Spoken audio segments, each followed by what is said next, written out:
O ano passado eu trouxe-vos uma lista de clássicos baseadas em book tropes e vocês gostaram tanto que este ano trago a parte 2.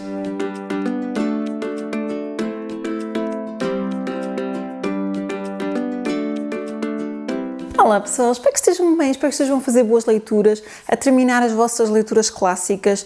Eu estou um bocadinho atrasada no meu último clássico que estou a ler, eu acho que ele vai transitar para abril.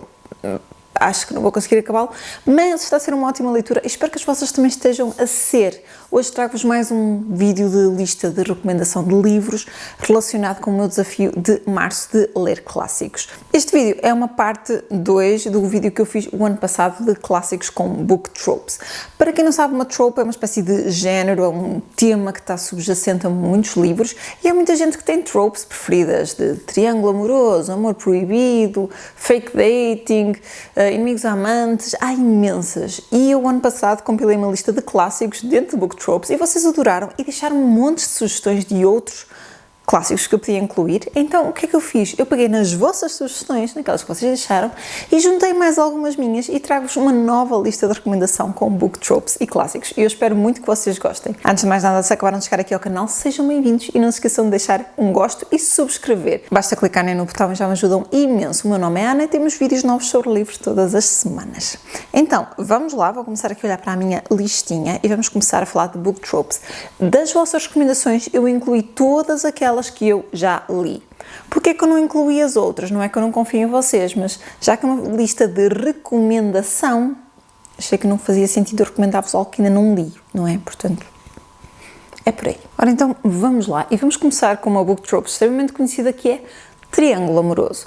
Essa é uma book trope que por vezes consegue me enervar, às vezes a coisa enerva, mas quando é bem feita, por que não? Um bom triângulo amoroso. O primeiro livro que eu vos venho recomendar que tem esta trope muito claramente é A Idade da Inocência, de Edith Wharton. Aqui nós temos uma história que nos fala de amor, mas também de dever para com a sociedade e nós temos o nosso protagonista que fica comprometido com uma jovem, portanto, assim tudo que a sociedade indica, mas na realidade ele está apaixonado por outra e é um livro triste, mas é um livro sobre contrastes de classes e é dos triângulos amorosos mais conhecidos da literatura clássica. Eu ainda não vi o filme. É triste, mas eu ainda não vi o filme. Mas sim, joga com esta questão do dever, do cumprir e do amor e como tais não são compatíveis na sociedade.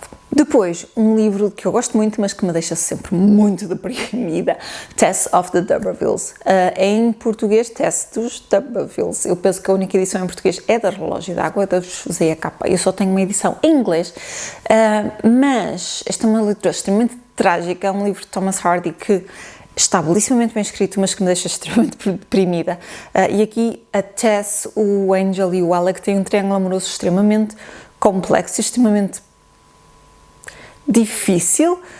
Temos aqui uma história, por um lado é uma história de amor unicamente, depois temos uma história de abuso quase, e então acaba por se formar aqui um triângulo muito complexo, mas que está belíssimamente bem escrito, sem sombra de dúvida. E depois, falemos de obras portuguesas, falemos do Amor de Perdição, de Camilo Castelo Branco. Adoro! Foi o primeiro livro que li de Camilo, também acho que é a história mais conhecida dele, e é o nosso Romeu e Julieta da literatura portuguesa. Isto eu considero que não é um spoiler, ok? Portanto, é uma história trágica e é inspirada também em factos verídicos. E aqui nós temos um triângulo amoroso fortíssimo. É uma história trágica de amor em todos os sentidos possíveis e imaginários. É uma história muito triste, mas sem sombra de dúvida que é uma obra belíssima, que vale muito, muito, muito a pena ler. Camilo não é muito fácil na primeira entrada. Nós entramos e a escrita dele é tão trabalhada que por vezes choca alguns, mas eu garanto-vos que passado poucas páginas vocês entram no ritmo e lê-se belíssimamente. É uma obra lindíssima. E, mais do que triângulo amoroso, ela conta perfeitamente para outra trope, uma que eu por acaso gosto muito, que é Amor Proibido. Se vocês, como eu, gostam de Amor Proibido, e melhor, se gostam de Amor Proibido e triângulos amorosos, este clássico português tem mesmo que ler. Cumpre exatamente os requisitos e é extremamente trágico. A questão do amor proibido é assim o cerne da questão. Mas, além de Amor Proibido, falamos então de Amor Não Correspondido. E aqui vou-vos falar das Noites Brancas de Dostoiévski, de Fyodor Dostoiévski, portanto um autor russo. Esta é uma novela e é a obra mais distinta de Dostoiévski. Eu tenho a opinião dele aqui no canal, se quiserem saber um bocadinho mais, mas é a obra em que ele mais se aproxima do romantismo e eu já li outras obras dele e, de facto, a escrita e tudo é muito diferente. Portanto, se vocês leram esta obra, poderão estranhar as outras. Se leram as outras, poderão estranhar um bocadinho esta. Mas esta é uma novela, uma história muito curtinha e, de facto, amor não correspondido. É um amor, mais do que isso, é um amor idealizado. Temos o nosso protagonista que estabelece aqui a relação com uma jovem que tem algo em mente e que está extremamente triste quando o nosso protagonista a encontra. E é uma história muito curtinha, deliciosa de se ler, muito fácil, obviamente triste, porque tem esta questão do amor não correspondido, mas muito, muito bonita, vale muito a pena a leitura. Depois, para não vos estar a recomendar só coisas tristes, falemos de coming of age, como dizem os ingleses, portanto, de crescimento pessoal, de livros sobre as personagens que crescem, que se tornam maduras, que aprendem com a vida. Por que não começar com as mulherzinhas? Eu acho que quase toda a gente já ouviu falar deste clássico, acho que toda a gente já viu uma das milhentas adaptações que existem. As Mulherzinhas é daqueles meus clássicos de infância que valem muito, muito a pena ler e que não me canso de recomendar. Obviamente estou a falar das Mulherzinhas, podemos falar da continuação, das Boas Esposas, e podemos falar das outras duas continuações, Os Homenzinhos e Os Rapazes da Joe, porque estamos a falar de uma tetralogia. Mas os primeiros 2 volumes são aqueles que funcionam mais a par e par, são os únicos publicados cá em Portugal. Apesar dos Homenzinhos, teve uma edição antiga, condensada, publicada já há muitos anos, mas sim, os primeiros 2 funcionam quase como um livro único, podem ser lidos seguidos e são de facto histórias sobre estas 4 meninas, estas 4 irmãs que crescem, que aprendem, que no dia a dia vão crescendo e vão se tornando de facto mulherzinhas. É um livro que também se enquadra perfeitamente na trope Found Family, portanto de família, de sentimento de família. E outro que se enquadra também em crescimento pessoal e também nesta questão de encontrar o nosso lugar e a nossa família é a Ana dos Cabelos Ruivos. Obviamente, a Ana dos Cabelos Ruivos é uma doçura, uma delícia de se ler. Eu costumo dizer, não têm que ler a série toda, leiam o primeiro volume. Leiam o primeiro volume. Se não lerem mais nada, ninguém se chateia. O primeiro volume é algo incrível, é uma delícia de se ler, é algo mesmo delicioso, reconfortante, que nos deixa com um sorriso. Acho que é impossível não nos apaixonarmos pelo personagem da Anne e, de facto, aqui temos uma menina órfã que vai encontrar a sua família e temos uma menina extremamente sonhadora, extremamente tontinha, assim a fazer muitos disparates e que ao longo das obras vai crescendo e vai encontrando o seu lugar no mundo e vai aprendendo com os seus erros. É muito bonito, é cómico em momentos, é emotivo noutros, vale muito, muito, muito a pena. Agora, falemos de um que há imensa gente que gosta, Inimigos a Amantes. Cão e gato, como se diz no Brasil, portanto, aqueles que não se podem ver e que depois aquilo vai dar, obviamente, é um romance. Eu podia-vos estar a recomendar muitas obras, mas vou-vos recomendar uns de uma autora que eu adoro, aquela autora, tenho muito, muito desgosto dela não ser mais publicada cá em Portugal, que é a magnífica Sophie, e este livro é de Georgette Heyer. Eu costumo dizer Heyer, eu tenho um vídeo inteiro sobre os livros dela e eu pronuncio Heyer normalmente, porque era assim que eu pronunciava em miúda. Pronuncia-se Heyer, portanto, Georgette Heyer. Aí está. Esta é uma autora do século XX e escrevia isto como romances de época, ou seja, já são clássicos porque já são escritos do século XX, mas ela escrevia isto como romance de época. Portanto, já ela era mais à frente desse tempo, mas continua a ser um clássico. A Magnífica Sophie é extremamente engraçado, é uma comédia romântica de romance de época perfeita e temos então a nossa protagonista, que é a Sophie, que vem para casa de uns primos em Inglaterra e ela está a vir de Lisboa e está a vir e vem com um macaco e com um pônei e com não sei o quê e é extremamente excêntrica e com um monte de, não sei, com hábitos diferentes e então ela vai para casa de uns primos e o primo, em particular, é aquela pessoa correta, perfeita, sem um cabelo fora do sítio e ela vem perturbar a vida dele toda. Então, obviamente, há ali logo um choque à partida, mas a gente já está a ver para onde é que aquilo vai dar. Se não conheciam, vale muito a pena conhecerem esta autora. Agora, falamos muito de Inimigos a Amantes e Amigos a Amantes. Eu gosto muito de Amigos a Amantes, acho muito bonito. E a obra que eu vos venho recomendar é Mansfield Park, de Jane Austen. Claro que não podia faltar um livro de Jane Austen nestas listas, eu tenho que sempre recomendar Jane Austen. Em Mansfield Park, a nossa protagonista vai para a casa de uns tios para ser criada. Portanto, os pais dela são extremamente pobres, ela tem muitos irmãos e então os tios decidem que, já que têm um bocadinho mais de posses, que podem tomar conta de uma filha e criá-la. Era algo habitual antigamente. Então eles levam esta Fanny para crescer com eles e ela imediatamente forma uma grande amizade pelo primo e apaixona-se por ele. Não há nenhum spoiler, nós percebemos logo nas primeiras páginas que ela fica assim apaixonada por ele. Ficamos ali à espera o tempo todo que ele se aperceba que ela é uma doçura, está ali à espera dele. Mas sim, uma obra de amigos amantes. Esta é das obras mais complexas de Jane Austen, fala de temas mais sociais, tem temas políticos nas entrelinhas, vai-nos falar ali da escravatura e dos benefícios dos comerciantes e dessas coisas todas. É uma obra excelente e das obras preferidas da própria autora. Mansfield Park enquadra-se perfeitamente também na trope de heroína subestimada. Aquela heroína que a gente olha e não dá nadinha por ela, parece um pãozinho sem sal. A Fanny Price, de Mansfield Park, é exatamente assim, enquadra-se perfeitamente. Outra protagonista que se enquadra perfeitamente aqui, ou melhor, um protagonista, é o protagonista de Salas Marner George Eliot. Aqui nós temos um homem que é mal visto pela sociedade, que está num cantinho dele, ele é mal visto porque não frequenta a igreja, porque não está no meio da sociedade, não segue aquilo que a sociedade diz, mas quando um dia lhe deixava um bebê à porta, é ele que a acolhe, é ele que cria aquela bebê e que a educa com tudo e no fundo é daqueles protagonistas que acaba por surpreender toda a gente e todos os que a rodeiam. Eu não conhecia esta obra, lia porque veio na coleção da RBA e gostei muito. Tenho opinião aqui no canal. Depois, outro livro que se enquadra perfeitamente aqui é a Agnes Grey, da Anne Bronte. Acho que toda a gente já ouviu falar das irmãs Bronte. A Anne Bronte foi quem escreveu menos, eu penso que ela só tem 2 romances, e a Agnes Grey funciona perfeitamente para aqui. Simples, observadora, mas que no fundo vai traçando o seu caminho. Parece que é aquela personagem que está ali de fundo e que ninguém lhe dá valor, e é a nossa protagonista da história e vai tendo a sua jornada. Este foi o primeiro livro das Bronte que eu li e foi o que me fez converter a querer ler tudo delas. Agora, ainda com heroínas ou heróis subestimados, vamos falar do Little Lord Fauntleroy, de Frances Hodgson Burnett. Este livro existe em português, portanto, o Pequeno Lord Fauntleroy, e aqui estamos a falar de uma criança muito pequenina, já não me lembro da idade dele, mas eu sei que ele é muito pequenino, e um dia ele descobre que ele é neto de um Earl, portanto, Inglaterra, portanto, com aqueles títulos, e que é herdeiro de uma grande fortuna, e este avô quer tirá-lo à mãe, portanto, o pai fugiu para se casar com a mãe, o pai, entretanto, faleceu,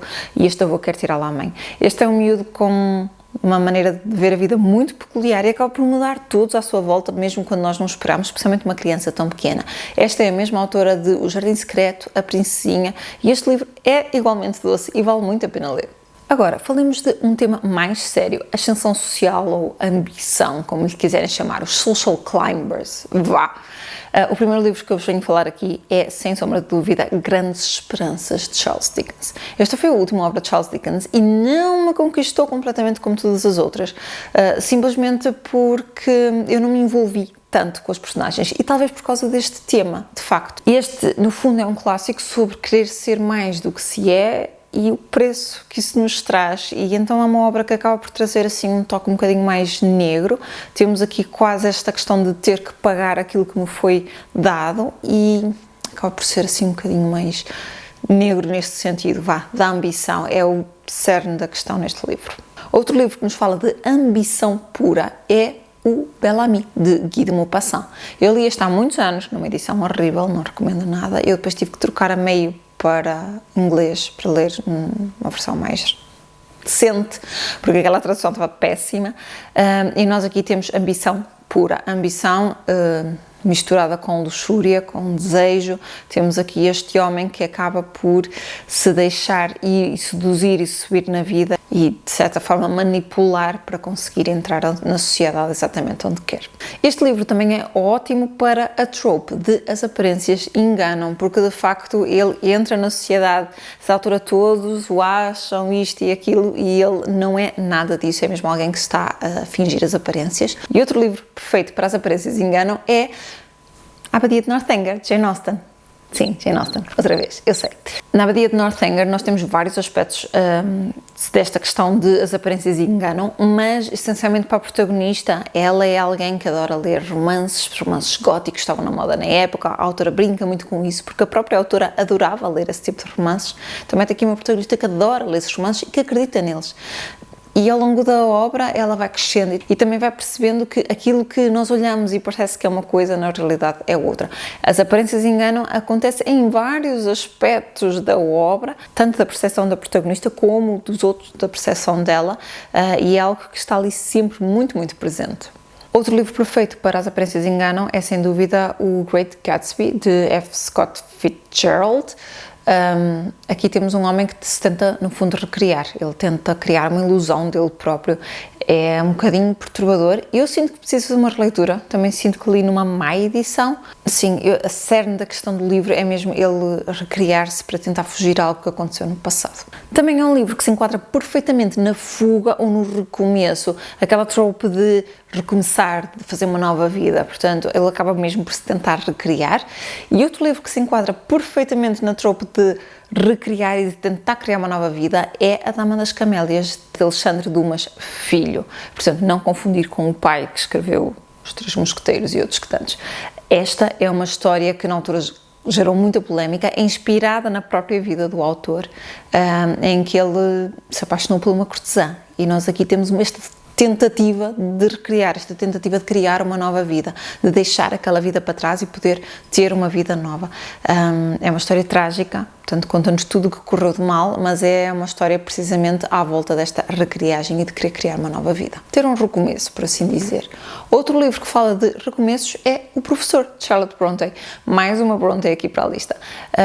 Esta é uma história que eu também já li há bastante tempo e no fundo, é uma história que vem com inspiração de muito que a autora também passou, assim como a Villette também tem muitos traços do que ela passou, embora a Villette eu ainda não li, mas sim, O Professor é daquelas obras que traz muito da vida escolar. E aqui temos um homem professor a dar aulas e temos a sua relação com uma das alunas e temos a sua relação com outras personagens, não vou entrar em detalhes, mas sim, temos aqui uma tentativa de recomeço também e de fuga. Por fim, vou-vos falar de Gothic Romance, aqueles romances com atmosfera sombria, aquele ambiente mais negro. E vou-vos falar da Rebecca, porque já vos recomendei montes de vezes, já disse que foi um dos meus preferidos do ano passado, já vos recomendei na lista de clássicos que li o ano passado que devem ler, portanto vou recomendar mais uma vez, porque não? Esta é uma obra clássica muito bem construída. A nossa protagonista casa-se com um viúvo que conhece numas férias muito curtinhas, ou seja, ele está de férias, ela está a trabalhar, e vai para a casa dele completamente às cegas, e quando chega lá tem ali quase a sombra da falecida mulher a reinar naquela casa, a Rebecca. Então é um livro cheio de atmosfera, cheio de... Parece que sentimos os fantasmas da casa, estou a falar, até porque a própria casa parece uma personagem ao longo da obra. É muito, muito bom, muito bem escrito. Eu dei-lhe 5 estrelas, adorei a leitura e recomendo-vos muito. E é isso, pessoal, aqui fica mais uma lista de clássicos com book tropes. Digam-me em baixo as vossas, clássicos que se lembraram assim à primeira, olha, este estava perfeito para essa book trope, este enquadrava-se perfeitamente, podias ter falado da book trope tal e tal, que é a minha preferida, partilhem-me aí. Quem sabe eu não faço uma parte 3. Digam-me se gostaram, partilhem aí então as vossas sugestões de clássicos que se enquadram em book tropes e qual é a vossa book trope preferida. Não se esqueçam então de deixarem um gosto neste vídeo, partilharem com todos os vossos amigos para darem a conhecer o meu projeto e para eles se inspirarem e lerem mais clássicos, e subscrever o canal se ainda não tiverem feito, é só clicar no botão. E eu vejo-vos a todos no próximo vídeo. Até lá, fiquem bem e boas leituras!